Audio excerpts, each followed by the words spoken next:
Let's thank Professor Pellion one more time. I think he's given us lots of new ideas about how we get sustainable from the materials side, and particularly keeping recycling and reuse of materials in mind, and what kind of help and support needs to come from the governments, from the policymakers, and also the technology developers such as us. I would move on to the second plenary talk, and this one will be presented by June Wispelwey. June is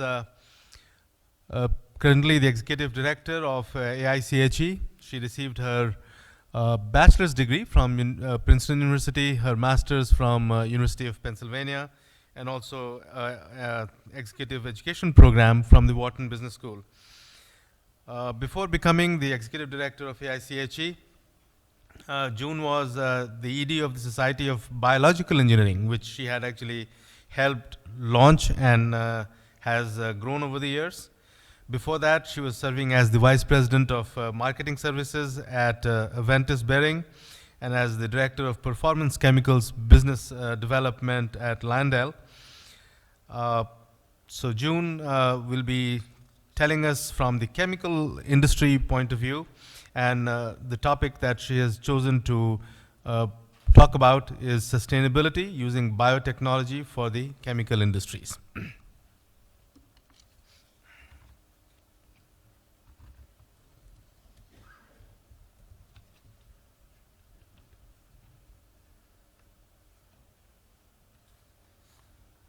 All right, ladies and gentlemen, June Wispelwey from AIChE. Thank you, Prashendra.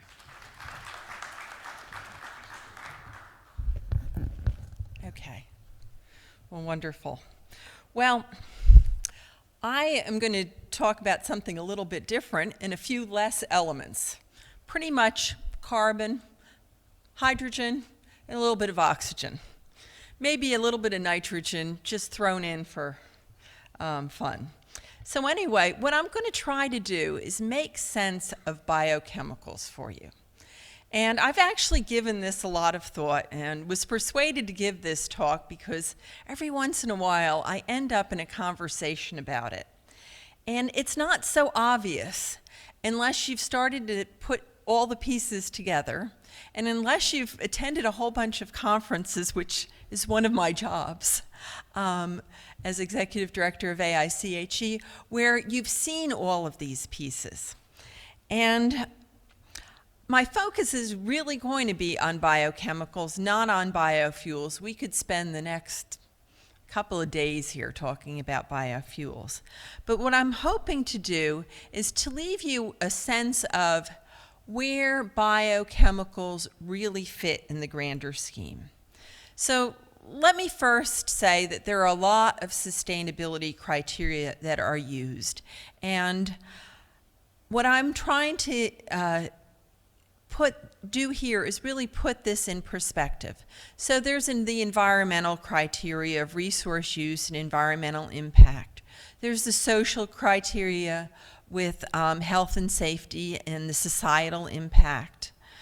The economic impact, which sometimes we'd like to actually ignore, but unfortunately it makes a lot of our decisions for us. And I must admit, I'm going to focus a lot on that. And then last of all, the business perspective with internal processes, value chain, as well as business strategy. And hopefully at the end of this talk, you'll see how these sustainability criteria have really not been well addressed. They need to be well addressed, but you can see in the biochemicals where people are really going. So let me start off with a little bit of a lesson in the basics. And I'm going to have a little bit of lesson in the basics for both the chemicals and the biological area. So the basic building blocks for most organic chemicals are methane, ethylene, propylene, butylenes, butenes, and aromatics. So they're basically C1s, if you remember your high school chemistry, C2s, C3s, C4s, and C6s. Now, Those building blocks are made from either natural gas or crude oil for the most part. So natural gas is methane. But natural gas processing, you get these liquids and they're ethane, propane, and butenes. And in crude oil, you refine them and they make, lots of different components. They make fuels for our cars, they make jet fuels, they make asphaltenes for paving, all sorts of things. They also make naphtha or gas oil, and they make these aromatics, these benzene, toluene, and xylene, sometimes known to us in the petrochemical industry as BTXs.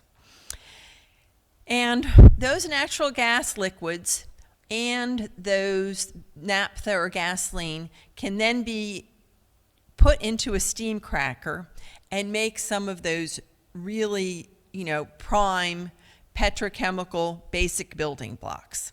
So you can see coming out of that, there's your ethane, C2s, there's your propylene, C3s, here's your butadiene, that's the C4, a little bit of benzene, although I must admit not too much benzene comes out of there because very few people actually crack gas oil. So about 10% of natural gas and 15% of oil is consumed for chemical production. You go like, wow, that is a pretty big number. So there really could be a very large potential for biochemicals if you look at that. Now, I want to give you, so this is sort of, the basic paths, but there's little complexities to it. So propane, which was one of those natural gas liquids from natural gas, can be dehydrogenated to make propylene. And more people are doing that because natural gas is so cheap, and we'll go into some of the economics of that. And butadiene or butane can be converted into butenes. So there's a few different nuances. So before, that was the way things usually happen, and here this is the way that sometimes things have nuances depending on particular economic situations. So just this slide just basically shows where natural gas is used and where crude oil is used, and then the intermediate. Now, why is all of this so important? Well, you're going to see a little bit later on, it's really important because this really defines your opportunities economically for biochemicals. So this is a little bit about the economics, and I hope you can see this chart here. I noticed that one of the colors is a little bit light. Natural gas is shown in the blocks, and you can see over the course of the last 15, 20 years, the natural gas pricing. Now, this is actually done from a U.S. perspective, okay?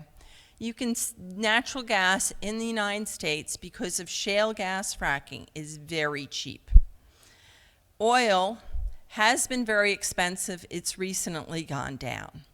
And that is going to change things a little bit and maybe give a little bit less opportunity, to be honest, for biochemicals. But there's a lot of people that are saying that oil will go back up.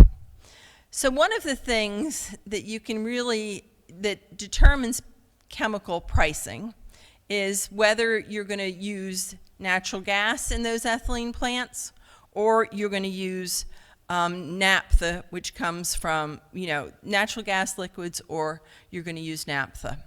And so right now, we have been living for quite a long time in an era where gas-based feedstocks are advantaged, which basically means that ethylene and propylene are going to be and ethylene especially, relatively cheap to make. And those other things, C3 is a little bit, but maybe not so much because you can do this propane dehydro, but C4s and C6s are pretty expensive. And even in this world of lower oil, you can see they're still going to be relatively expensive. So the ethylene economics here, show that in the Middle East and in North America, it's pretty cheap to make ethylene, and outside of that area, it's much more expensive. So some comments now on sustainability. So you have economics going really in favor of less economic impact for these C1s and C2s, and to a certain extent C3s. Less greenhouse gas emissions. One of the ways that the United States actually made their greenhouse gas emission targets was because of natural gas, because natural gas substituted for coal in electrical generation. However, you have lots of issues that are too numerous to go into with shale gas, not the least being water use. And with water use, the C4s and C5s coming from crude oil, for the most part, once again, not saying too much about the, shale oil fracking, but there can be less water use for crude oil. So, well, where do these chemicals go, and what are they used to be? What can you make from them? Because that's sort of important as well, as we look at, well, maybe we can make some of these chemicals, the end-use polymer or something like that. Maybe you can make another chemical that can substitute for it. So I'm just trying to show here that we have a lot of products that come from these chemicals. We have resins, gasoline additives, fertilizers from the ammonia, which comes from methane. Ethylene, our number one petrochemical, it's a 350 billion pound market. So it's huge, and it goes into fibers, it goes into bottles, solvents, surfactants, piping for polyvinyl chloride. Propylene, another large and very useful material, goes into resins, it goes into polyesters, it goes into solvents, coolants, polyurethanes. The seats you're sitting on are polyurethane cushions. The carpet is probably a polyester fiber, and underneath it is a polyurethane. Just the coating on this podium is probably a polyurethane. There's just so many chemicals that you can make from these building blocks. Butadiene is used to make a lot of the different rubbers that we use.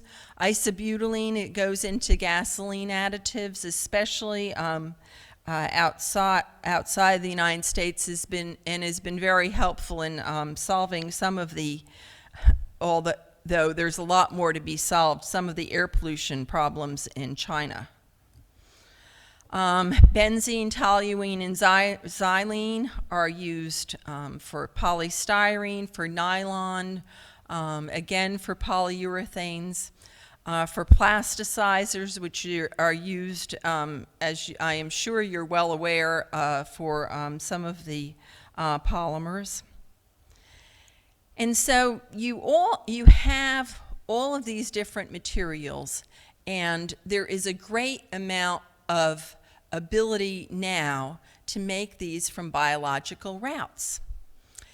There has been a convergence because of the economics, towards these C4 and C6 routes.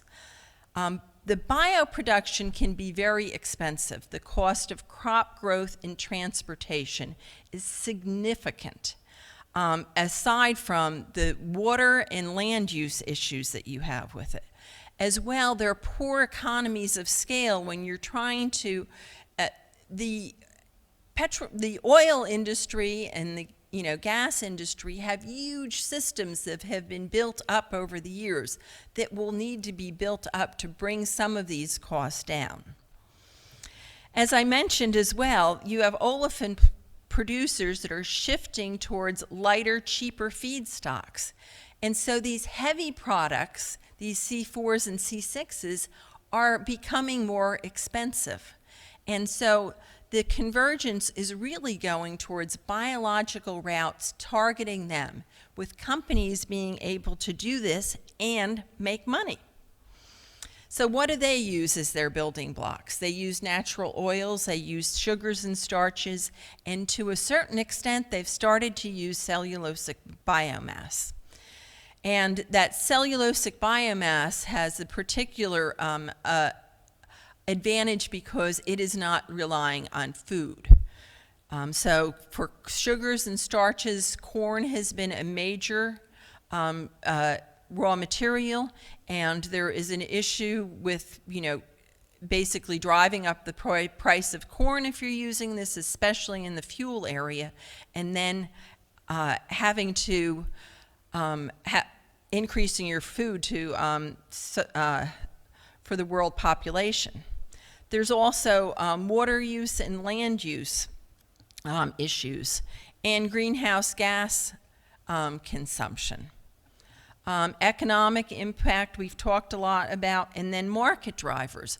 Market drivers towards these are huge. And some of the larger companies are starting to say, we want some of our product to have come from a renewable resource. And one of the areas that they can afford to do this in is in the C4s and C6s.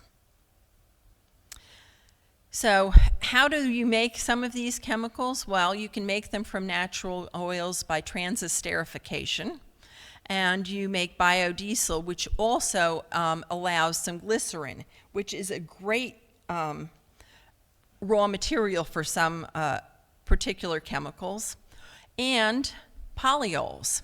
So a lot of the cars now have natural polyols in their polyurethane seating and in their flooring as a renewable resource. Sugars and starches are fermented, and those are making the ethanol, butanols, hydrocarbons, and then cellulosic biomass, which is first hydrolyzed and then, I don't think I'm going to say this quite right, it's a long word, saccharification is used to then take it to fermentation. So you can see cellulosics have to go through 2 more steps before it can actually be fermented, which makes sugars and starches one of the really cheapest routes, because whenever you're talking a different process, you're talking more material. So here I'm going to list some of the projects and where we are going. And first of all, you can see where we're going with the methane area is really towards trying to use waste products. So in Europe, we have glycerin in excess because of biodiesel in Europe, which is mandated. And so you can use that glycerin to make other products as well as sell the glycerin. So that's one thing. The second thing are in these municipal wastes and forest residues, making methanol from them. And there are going to be some really good projects that we're going to see more and more coming out of, because this is a cheap resource. Now, I said I wouldn't mention too much about ethanol, but ethanol is a very large petrochemical. And corn to ethanol is practiced by many, and it's a clean burning fuel that is used as an additive for gasoline. And it is heavily subsidized, and you've probably heard many talks on all of the different issues with it. But there's also a new process that has been started now by a couple of companies, cellulose to ethanol. And it gets around that issue of land use, and it gets around the issue of food. And it doesn't get around the issue of economics, though. But it certainly has promise. There are more C2 projects, though, that are looking towards specific areas. So you have sugarcane to ethanol to ethylene, and in Brazil, sugarcane is a very economical feedstock for ethanol, and then ethylene. You have waste fats and oils that are going to ethanol in the Netherlands. You have cellulosics to acetic acid and ethyl acetate. And then sugarcane to ethanol to monoethylene glycol. And this is really being pulled from Coca-Cola, which wants to use this in their, and does use this in some of, as you can see, their bottling. And they're trying to really pull more of this material into their bottling because they want to have the label that you see here, which says it is made from, it has biological content in it. C3s are an area that people have been looking at for a long time. As a matter of fact, DuPont really pioneered this by thinking about it from the polymer area and brought in 1,3-propane-diol as a new chemical, saying we can make this new chemical to really make a fiber that will be a biologically made. It's also being made from glycerin in Malaysia and China. You can see there's hydropropanoic and acrylic acid for superabsorbents that Cargill and Novozyme are developing. There's green polypropylene that Braskem in Brazil is looking at.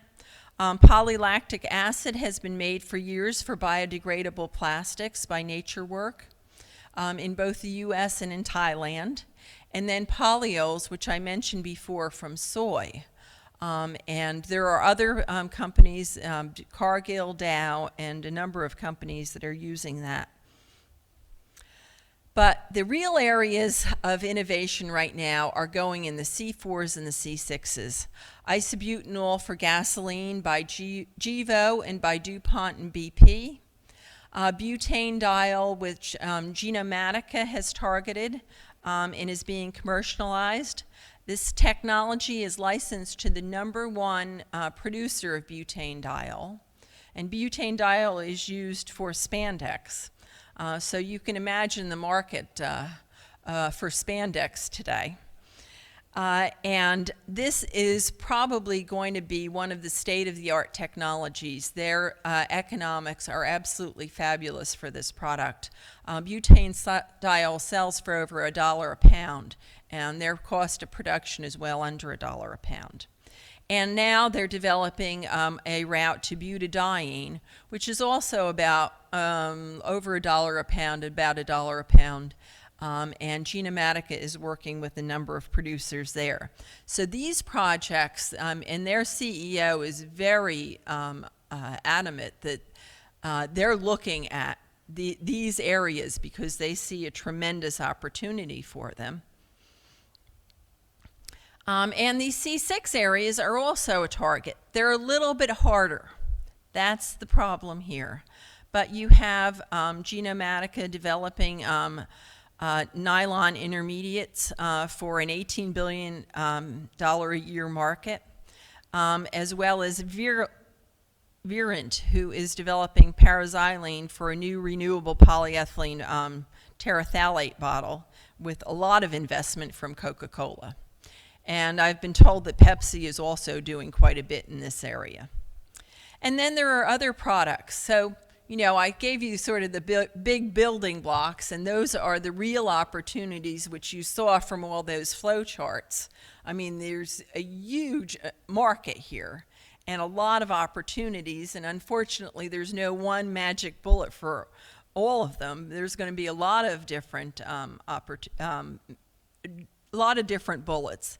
But you can see here there are a lot of different, there are other things that are being developed for other petrochemicals. So the global chemical market is about $5 trillion today. 96% is hydrocarbon-based.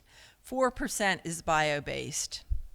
The opportunities here abound, and people are investing real money and are producing real biochemicals.